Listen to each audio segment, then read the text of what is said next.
សួស្តីសាទាំងអស់គ្នាឥឡូវយើងចូលមកប្រធានបទបន្ទាប់គឺយើងនឹងសួរសំណួរផ្សេងៗតាក់ទងទៅនឹង travel ការធ្វើដំណើរការដើរលេងពាក្យ travel ប្រែថាការធ្វើដំណើរហើយក៏សំដៅទៅការធ្វើដំណើរដើរលេងឆ្ងាយៗផងដែរដូចជាយើងដើរទៅកំពង់សោមឬក៏យើងដើរទៅលេងនៅស្រុកក្រៅអីចឹងទៅ travel អូខេសំណួរទី27 Do you like traveling Do you like traveling តើអ្នកចូលចិត្តដើរលេងដែរទេណាធ្វើដំណើរកម្សាន្តដែរទេYes បាទខ្ញុំចូលចិត្តឬក៏យើងថា Yes I do បាទខ្ញុំចូលចិត្ត Yes I do ក៏បានដែរ I like traveling ខ្ញុំចូលចិត្តធ្វើដំណើរ to beautiful places ទៅណាខ្ញុំចូលចិត្តធ្វើដំណើរទៅ beautiful places ទីកន្លែងដែលស្អាតស្អាត Okay beautiful places ទីកន្លែងដែលស្អាតស្អាត Okay next question 28 What is your favorite destination Okayពាក្យ destination បកប្រែថាគោលដៅណាគោលដៅ What is your favorite destination តើគោលដៅកន្លែងណាដែលអ្នកចូលចិត្តអញ្ចឹងពាក្យ destination ហ្នឹងវាអាចសំដៅទៅនឹងទីកន្លែងក៏បានដែរគោលដៅគឺទីកន្លែងណាដែលយើងចង់ទៅលេងកន្លែងណា My favorite destination is Siem Reap Okay អញ្ចឹងគោលដៅដែលខ្ញុំចូលចិត្តហ្នឹងគឺខេត្ត Siem Reap ឬក៏យើងថាកន្លែងដែលខ្ញុំចូលចិត្តទៅលេងហ្នឹងគឺខេត្ត Siem Reap is Siem Reap. Okay, question 29. How often do you travel? Okay, how often គឺយើងសួររកភាពញឹកញាប់តើញឹកញាប់ប៉ុណ្ណាដែរ Okay អញ្ចឹងតើអ្នកធ្វើដំណើរកម្សាន្តហ្នឹងញឹកញាប់ប៉ុណ្ណាដែរ I travel twice a year ខ្ញុំធ្វើដំណើរកម្សាន្ត2ដងក្នុងមួយឆ្នាំ usually during the holiday ជាធម្មតាកំឡុងពេលថ្ងៃឈប់សម្រាកណា holiday គឺថ្ងៃឈប់សម្រាកដូចជាបុណ្យជាតិបុណ្យអីចឹងទៅបុណ្យជាតិក៏យើងមានពាក្យដែលយើងប្រើពាក្យ national holiday national holiday Okay question 30 What is the most memorable trip you have ever had គេតើដំណើរកម្សាន្តដែលគួរឲ្យចងចាំបំផុតមួយណា The most memorable trip ដំណើរកម្សាន្តដែលគួរឲ្យចងចាំណាចងចាំមួយណា you have ever had ដែលអ្នកធ្លាប់មានអូខេអញ្ចឹងក្នុងចំណោមការដើរកម្សាន្តច្រើនដងរបស់យើងហ្នឹងតើដំណើរកម្សាន្តមួយណាដែលអ្នកគួរឲ្យចងចាំបំផុតសម្រាប់អ្នកអូខេយើងឆ្លើយមក last year គេទៅនឹងចម្លើយស្រេចយើង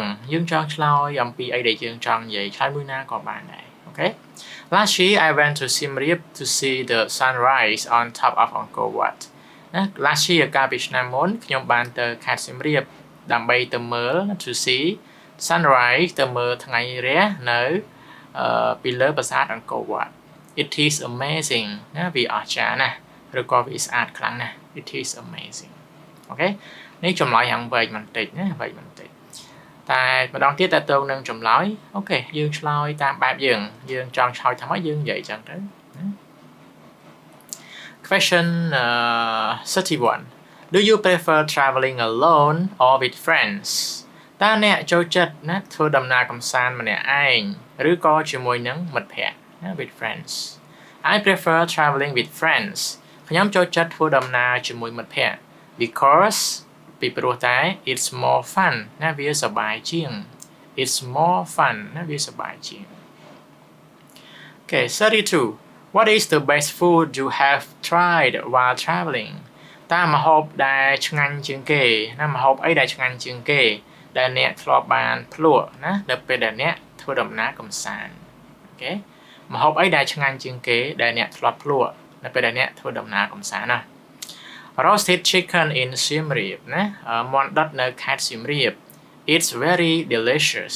ណាវាឆ្ងាញ់ខ្លាំងណាស់គេវាឆ្ងាញ់ខ្លាំងណាស់អញ្ចឹងរឿងចម្លើយស្អីយើងណាកុំឆ្លើយដោយលោកគ្រូដាក់ទៅជាឧទាហរណ៍ទេអូខេអញ្ចឹងពេលដែលយើងឆ្លើយមិនក៏បានដែរតាមដែលយើងចង់ប្រាប់គេ Okay question 33 What is one travel tip you would give to others អូខេតើគន្លឹះក្នុងការធ្វើដំណើរអ្វីដែលអ្នកចង់ឲ្យទៅកាន់អ្នកដទៃមានន័យថាសារយើងធ្លាប់ដើរលេងច្រើនអីចឹងទៅអញ្ចឹងយើងសួរគេណាតើគន្លឹះដំណើរកម្សាន្តមួយណាឬក៏អ្វីដែលអ្នកចង់ឲ្យជាគន្លឹះហ្នឹងទៅកាន់អ្នកដទៃតើគន្លឹះអីគេ Always pack small first aid kit គេពាក្យថា first aid kit ណាគេថាកញ្ចប់ថ្នាំហើយថ្នាំសង្កេតឲ្យខ្លី ថ្នាំដែលយើងដាក់តាមខ្លួនណាថ្នាំដែលយើងថ្នាំជ្រឺពោះថ្នាំជ្រឺក្បាលក្តៅខ្លួនអីចឹងទៅណាថ្នាំឬក៏បងរុំរបួសបងអីចឹងទៅណាគ្រឿងពេទ្យទូតាចហ្នឹងណាដែលយើងអាចដាក់តាមខ្លួនបានដើម្បីការពារពេលយើងមុតដៃមុតជើងអីចឹងអាហ្នឹងយើងហៅថា first aid kit ណា first aid kit ចឹងតែងតែក៏គ្រប់ពេល always គ្រប់ពេលត្រូវយកណាត្រូវខ្ចប់ pack ហ្នឹងខ្ចប់ណាត្រូវខ្ចប់យកថ្នាំសង្កូវហ្នឹងហើយនឹង and some snack ហើយនឹងដាក់អាហារសម្រន់ឬក៏នំនែកហ្នឹងទៅជាមួយគេកុំភ្លេចយកថ្នាំសង្កូវហើយនឹងនំនែកទៅជាមួយអូខេអញ្ចឹងទាំងអស់នេះគឺជាសំណួរដែលយើងអាចសួរគ្នាបានណាសួរជនជាតិបរទេសក៏បានសួរខ្មែរយើងក៏បានដែរតែទៅនឹងការធ្វើដំណើរអូខេអញ្ចឹងមានប៉ុណ្ណឹងហើយចាំជួបលោកគ្រូនៅប្រធានបទបន្តទៀត